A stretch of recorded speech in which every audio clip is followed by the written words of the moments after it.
চেহারা আমরা চিহ্নিত করে রাখছি। অন্যায় সহ্য করতে করতে, আঘাত সহ্য করতে করতে যখন আমাদের পিঠ দেয়ালে থেকে যাবে, আমরা রাজপথে অকাতরে প্রয়োজনে জীবন দিয়ে দিব, কিন্তু এই দেশের মানুষের অধিকার আমরা ফিরিয়ে দিব ইনশাআল্লাহ।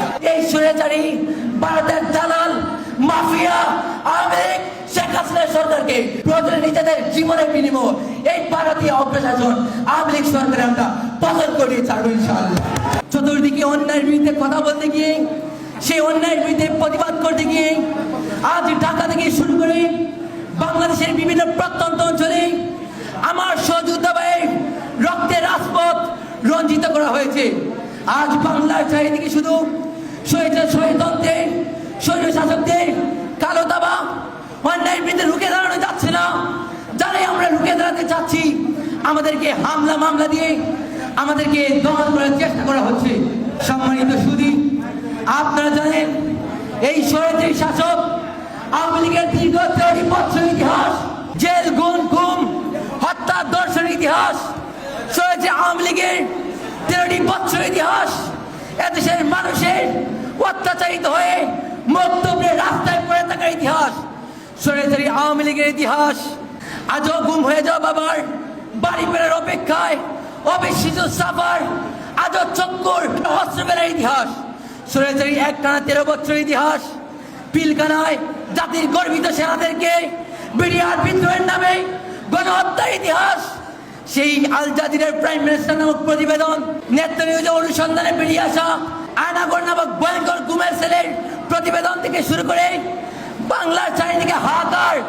বাংলার শীর্ষ ইউনিভার্সিটিতে পড়াশোনা করেও আজ আমাদের ঘুষের জন্য চাকরি না হওয়া, লাখো বেকারের আর্তনাদ, টাকার জন্য চাকরি না হওয়া, লাখো মধ্যবিত্তের তিলে তিলে শেষ হয়ে যাওয়া পরিবারের আত্মচিৎকার এবং দেশের মেহনতি মানুষের ট্যাক্সের টাকায় অস্ত্র কেনায়, আর সেই অস্ত্র আমার দেশের অসহায় মানুষদের বুকে গুলি করার মাধ্যমে আমার দেশের মেহনতি মানুষকে, আমার দেশকে গোটা বিশ্বের কাছে কলঙ্কিত করা হয়েছে। আমার দেশকে গোটা বিশ্বের কাছে কলঙ্কিত করা হয়েছে। আমার দেশের আপামর মানুষের গণতন্ত্রকে হত্যা করা হয়েছে। স্বাধীনতার বিনিময়ে কি পেলাম আমরা? যে গণতন্ত্রের জন্য 30 লক্ষ রক্ত দিয়েছিলেন, আর সেই গণতন্ত্র আমার দেশের অসহায় মানুষদের মধ্যে নেই। অন্যায়ের বিরুদ্ধে কথা বলতে গিয়ে আজ আমাদেরকে লাশ হয়ে বাড়ি ফিরতে হয়। অন্যায়ের বিরুদ্ধে কথা বলতে গিয়ে আমাদের বারবার হামলা করা হয়। আলমুল কথা বলতে গিয়ে তাদেরকে কণ্ঠস্তব্ধ করে দেওয়া হয়। আমি মাননীয় প্রধানমন্ত্রীকে বলে দিবার চাই, আপনার সাথে আমাদের ব্যক্তিগত কোনো সত্যতা নেই। আমরা নেতার নামে নিজেই পরিবর্তন চাই। আপনি এদেশের মানুষের নীতির পরিবর্তন ঘটান, এদেশের মানুষের অধিকার ফিরিয়ে দিন। আমার সেই ভাইরা যারা গুম হয়েছে তাদেরকে তাদের মায়ের কোলে ফিরিয়ে দিন। আমার সেই হাজারটা ভাই যারা কিনা সত্যের জন্য বুক চিনে রাজপথে জীবন দিয়েছে তাদেরকে তাদের মায়ের কোলে ফিরিয়ে দিন। Then we'll disband our jobbing party and we will join with you. No more opposition. We'll work for our country. We'll work for our existence. We'll work for our motherland, inshallah. ইনশাআল্লাহ। সম্মানিত সুধী, আপনারা জানেন শুরু থেকেই বারবার আমাদেরকে হামলা মামলা দিয়ে আমাদেরকে দমানোর চেষ্টা করা হয়েছে। আমাদের বিভিন্ন বাড়ির পর 21 বারের বেশি হামলা করা হয়েছে। শুরু থেকে আমাকে এবং আমাদের ছেলেদেরকে বারবার দমানোর জন্য পরিবারের পর চাপ প্রয়োগ করাতে সৃষ্টি করে বারবার নানা প্রতিক্রিয়া সৃষ্টি করা হয়েছে। আমি তাদেরকে এই জনসম্মুখে আবারও বলে দিতে চাই, আজকে এই দিন শুধু এখানে শেষ নয়। ক্ষমতা কবল চিরস্থায়ী নয়, আজ আছেন কাল হারিয়ে যাবেন। কিন্তু এই দালালদের চেহারা আমরা দেখে রাখছি, আমরা দালালদের চেহারা আমরা চিহ্নিত করে রাখছি।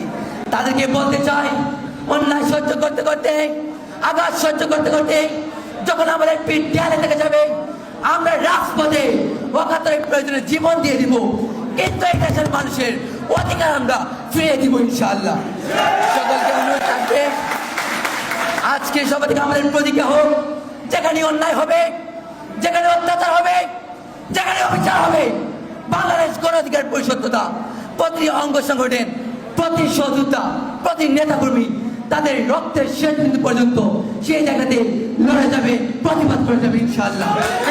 এই দেশে ক্রান্তি লগ্নে আমি তাদেরকে বলে দিবার চাই, যাই হয়ে যাক না কেন দেশের ক্লান্তি লগ্নে শুধু এইটুকু বলতে পারি, প্রয়োজনে নিজের জীবন দিতে পারি। প্রয়োজনে নিজের জীবনের বিনিময় হলো এই সুরেচারী ভারতের দালাল মাফিয়া আওয়ামী লীগ শেখ হাসিনা সরকারকে প্রয়োজনে নিজেদের জীবনের বিনিময় এই ভারতীয় অপ্রশাসন আওয়ামী লীগ সরকারে আমরা পতন করিয়ে ছাড়বো ইনশাআল্লাহ। ইনশাআল্লাহ পরিবর্তন করবে, আপনার সাথে থাকবেন, আমরা একসাথে আন্দোলন করে দেবো। সকলের প্রতি আমি এই অনুরোধ জানিয়ে আজকে সভা আমি এখানে বক্তব্য শেষ করছি। তবে যাওয়ার আগে আরেকটি কথা বলে দিবার চাই, আপনারা হয়তো অনেকেই জানেন না, আজকের এই প্রোগ্রামের কিনি শুধুমাত্র জনাব চৌধুরী আফজল ভাই নুমান সাহেবের। আমি নজরে একটি স্লোগান দিতে চাই, আপনি রাজি আছেন? এই জনতার অধিকার, নুমান ভাইয়ের ভয় নাই, নুমান ভাইয়ের ভয় নাই, নুমান ভাইয়ের ভয় নাই, নেতা নূরের ভয় নাই। 23 সালে দরকার নেতা নূরের সরকার, নুমান ভাইয়ের ঘাটি হবিগঞ্জের মাটি। যার আগে বলে দিবার চাই, কুতার পক্ষী কোথায় উড়ে, আমার নিরে কেসে উড়ে, গুড়িয়ে দেওয়া বল চলে ভাই যুদ্ধে চল, বিজয়ের প্রতি যাত্রা শুরু, জীবন অথবা মৃত্যু। যতদিন বেঁচে আছি আন্দোলনটা চলতে থাকবে, যদি মরে যায় আপনারা চালিয়ে নেবেন। সকলে ধন্যবাদ, আসসালামু আলাইকুম।